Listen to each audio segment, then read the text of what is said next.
से कहूँगी कि जितनी भी युवा पीढ़ी मुझसे मिलती है वो यही कहती है कि हम समाज में पैसे क्यों दें, हम महासभा में पैसे क्यों चढ़ाएं, क्योंकि वो पैसों का क्या करते हैं हमें क्या पता।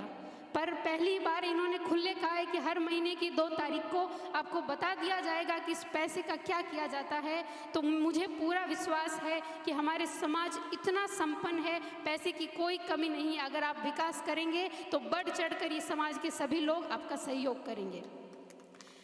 दूसरा मेरा आपसे ये निवेदन है कि नशे की प्रवृत्ति जितनी बढ़ रही है इसमें 2 श्रेणी आती है। एक वो श्रेणी जो नशे का व्यापार करती है। मैं आपसे निवेदन करूंगी कि व्यापार करने के लिए दुनिया में हजारों प्रकार के व्यापार बने हुए हैं। अगर आपको पैसा कमाना है तो आप दूसरा भी व्यापार कर सकते हैं। ऐसा कोई व्यापार ना करें जिसकी वजह से कोई बहन विधवा हो जाए, ऐसा कोई व्यवहार ना करें जिसकी वजह से किसी माँ का बेटा चला जाए, ऐसा कोई व्यापार ना करें कि पैसा कमाने के लिए आपके पास तो करोड़ों रुपए होंगे पर आपके धंधे से हजारों घर उजड़ जाएंगे। ऐसा व्यापार आप अपने जीवन में नहीं करें। खाने के लिए, कमाने के लिए अनेकों साधन है, केवल नशे की चीज़ें, अमल तंबाकू बेचना, 2 नंबर का धंधा करना, इसी से ही हमारा घर चलेगा। बल्कि मैं आपसे कहूँगी कि जो व्यक्ति 2 नंबर का धंधा या गलत काम करता है उसके घर में कोई ना कोई घाटा, नुकसान, एक्सीडेंट जरूर होता है और जितना कमाया है वो निकल कर वहाँ से चला जाता है। इसलिए कोई भी व्यापारी इस प्रकार का व्यापार ना करें, क्योंकि गुरु महाराज जाम्बू जी ने कहा कि अमल तंबाकू भांग मद्य मांस से दूर ही भागे।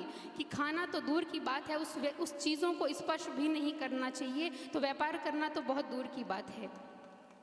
दूसरा, आज हम समाज में देख रहे हैं कि रिश्ते बहुत ज़्यादा टूट रहे हैं और इन रिश्तों को टूटने की वजह क्या है कि कुछ तो लोग इधर उधर बातें करते रहते हैं। तो कान के कच्चे लोग लोगों की बातें सुनकर ही अगर कोई व्यक्ति धर्म का अच्छा काम करता है या कुछ पैसों के लिए, कुछ अपने निजी स्वार्थों के लिए रिश्ते तोड़ लेते हैं।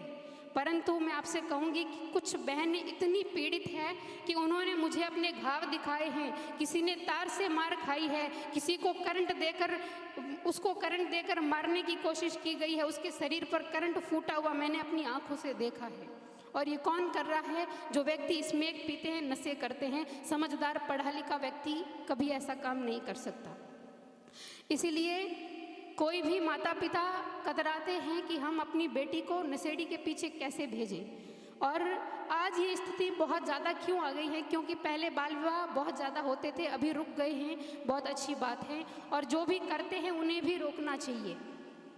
और बाल विवाह रुक गए हैं ये अच्छी बात है, परंतु जो पहले रिश्ते हो गए हैं और लड़के स्मैक पीने लगे, गांजा पीने लगे, नशा करने लगे, ऐसों के पीछे भला लड़की कैसे जाएगी? फिर भी लड़के वाले कहते हैं कि अगर लड़की को कहीं और भेज दिया तो दंड देना पड़ेगा, हम तो उससे दंड भरवाएंगे। विचार करो, जिस माँ ने उस बेटी को 9 महीने कोख में पालकर बड़ा किया, जिस पिता ने इस पूरी दुनिया से बचाकर उस बेटी को